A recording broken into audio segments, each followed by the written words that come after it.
அப்போ நான் வந்து சாமிஜி வந்து பூஜையில் இருந்தார், நான் போகிற நேரத்தில் பூஜையில் இருந்தார். பூஜை முடித்து வந்தோடனே என்னைய ஃபஸ்ட்டு முதல்ல என்னையை பார்த்தோன்னே அந்த முதல் ஆசீர்வாதம் பிரபாகர் வாங்கன்னு சொல்லிட்டு முதல் ஆசீர்வாதம் எனக்கு வழங்கினாங்க. எனக்கு அந்த இடத்துல மெய்சிலிர்த்து போயிட்டு. இவருக்கு தீட்சை கொடுத்த இளங்கோவன் சுவாமிகள் அதனுடன் ஒரு தங்க விநாயகர் சிலை, பேழை, அருங்கோண ஆணி, வெள்ளை சோவி என்று பல அற்புதமான பொருட்களை கொடுத்து வாழ்த்தியதுடன் அதிர்ஷ்ட குருஜி என்ற பட்டத்தையும் இவருக்கு வழங்கி இருக்கிறார். சுவாமிஜி வந்து எனக்கு ஆசீர்வாதம் கொடுத்து தீட்சை வழங்கும் போது இந்த பெட்டியை, இந்த ஒரு தங்கத்தில் ஆன இந்த விநாயகர் சிலை, தங்க விநாயகர் சிலையவும் இந்த பேழையும் எனக்கு வழங்கினார். இதில் பார்த்தீங்கன்னா இந்த ஒரு ஆணி வழங்கினார். என்னடா ஒரு ஆணி நமக்கு கொடுக்குறாரேன்னு சொல்லிட்டு நம்ம ஆச்சரியமாக பார்த்தேன். ஆனால் உண்மையிலே பார்த்தீங்கன்னா இந்த ஆணியில் அவ்வளோ விஷயம் இருக்குது. இது அருங்கோணமான ஆணி. இந்த அருங்கோணம் ஆணி வந்து எப்போதுமே எல்லாரும் யூஸ் பண்ண மாட்டாங்க, வீடுகளுக்கோ எதுக்குமே யூஸ் பண்ண மாட்டாங்க. இந்த அருங்குமணத்தில் வந்து அவ்வளோ பவர் இருக்குது இதில். ஒவ்வொரு குழந்தைகளுக்கும் நவகிரக சக்தி கிடைத்து விட்டால் அவர்களின் வாழ்க்கை மிகவும் சுபிட்சமாக இருக்கும். அவர்கள் நினைத்த விஷயங்கள் எல்லாவற்றையும் சாதிப்பார்கள் என்றும் கூறியிருக்கிறார் இளங்கோவன் சுவாமிகள். அன்னைக்கும் நான் குழந்தைகளுக்காக வேண்டி தான் கம்ப்யூட்டர் சென்டர் வச்சு நடத்தி அந்த குழந்தைகளுக்கு தான் கல்வி கற்றுக் கொடுத்துருந்தேன். அதே குழந்தைங்க எனக்கு ஒரு சமயத்தில் என்கிட்ட வராமல் ஆகிட்டாங்க. என்னோட கம்ப்யூட்டர் சென்டரில் லாஸ் ஆகி நான் வந்து பண்ண முடியாமல் ஆகிட்டேன். ஆனால் இன்றைக்கி திரும்பவும் அதே குழந்தைங்க பெற்றோர்கள் வந்து தேடி இன்னைக்கு குழந்தைகளை கூட்டிகிட்டு வராங்க. அது மனசுக்கு வந்து ரொம்ப ஒரு சந்தோஷமான ஒரு விஷயமா இருக்குது. எனக்கு வந்து நவகிரக பூஜைகளை வந்து அவர் கற்றுக் கொடுத்தார். அவர்கிட்ட நான் கேட்பேன், என்ன சாமி வந்து நவகிரக பூஜை எல்லாரும் வந்து வேற மாதிரி பண்ணுறாங்க, நீங்கள் நவகிரக பூஜை பண்ணுறீங்கன்னு கேட்டேன். அதுக்கு சொன்னார், இந்த பிரபஞ்ச சக்தி, இந்த பிரபஞ்ச சக்தியே நவகிரகங்களில் தான் இருக்குது. அந்த நவகிரகங்கள் இன்னைக்கு கரெக்டாக வேலை செய்யலைன்னா இந்த பிரபஞ்சம் இன்னைக்கு சுனாமி வர்றது, இந்த மாதிரி எல்லா விஷயமே பார்த்தீங்கன்னா இந்த பிரபஞ்ச சக்தி வந்து மோசமாக இருந்தால் தான் வரும்னு சொல்லிட்டு இந்த பிரபஞ்ச சக்தியை எப்படி நம்ம உடம்புக்குள்ளே கொண்டு வரணுங்கிற ஒரு வழிமுறையை வந்து அவர் கற்றுக் கொடுத்துருக்கிறார். இந்த நவகிரக மந்திரங்களை நிறைய கற்றுக் கொடுத்துருக்கிறார். ஆனால் இந்த விஷயங்களை வந்து எல்லாத்துக்கும் நான் கற்றுக் கொடுக்க முடியாது, நான் எல்லாத்துக்கும் சொல்லிக் கொடுக்க முடியாது. ஏன்னா நவகிரகம் வந்து இன்னைக்கு அவ்வளோ பவர்ஃபுல்லான ஒரு விஷயம். பிரபஞ்ச சக்தியை பெறுவதற்காக இன்று வரை தொடர்ந்து பயிற்சியில் ஈடுபடுவதை வழக்கமாக வைத்துள்ளார் இவர்.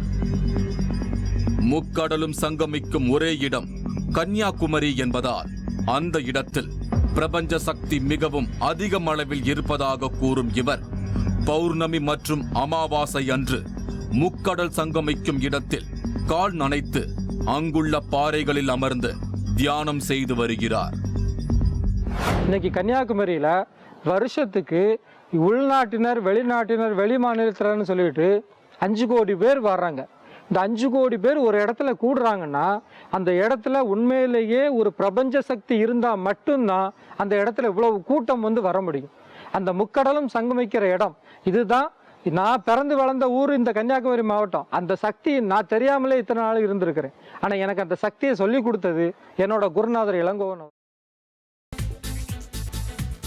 புதினா போண்டா தேவையான பொருட்கள்: புதினா 1 கட்டு, பாசி பருப்பு 100 கிராம், துவரம் பருப்பு 50 கிராம், உளுத்தம் பருப்பு 2 தேக்கரண்டி, கடலை பருப்பு 2 தேக்கரண்டி, பச்சை மிளகாய் 2, இஞ்சி சிறு துண்டு, தேங்காய் துருவல் 1 கப், சீரகம் 1 தேக்கரண்டி, எண்ணெய் தேவையான அளவு, உப்பு தேவையான அளவு.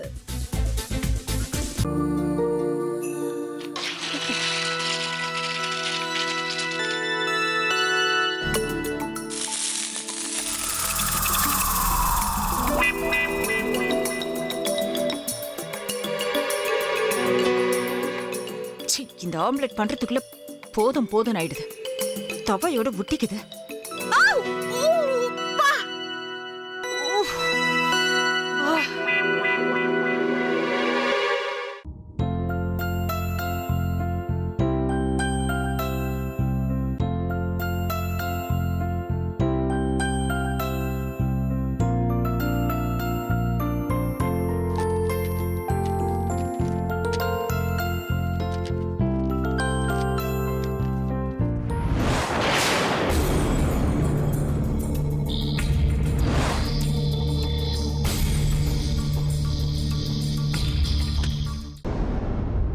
அமிர்தா இப்ப என்ன பண்ணிக்கிட்டு இருப்பாங்க?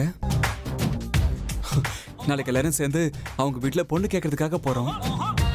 என்ன மாதிரி அவங்களும் ரொம்ப எக்ஸைட்டா இருப்பாங்களோ?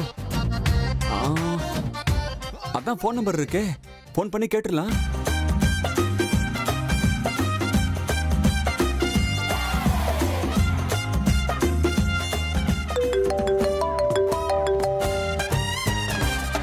ஹலோ.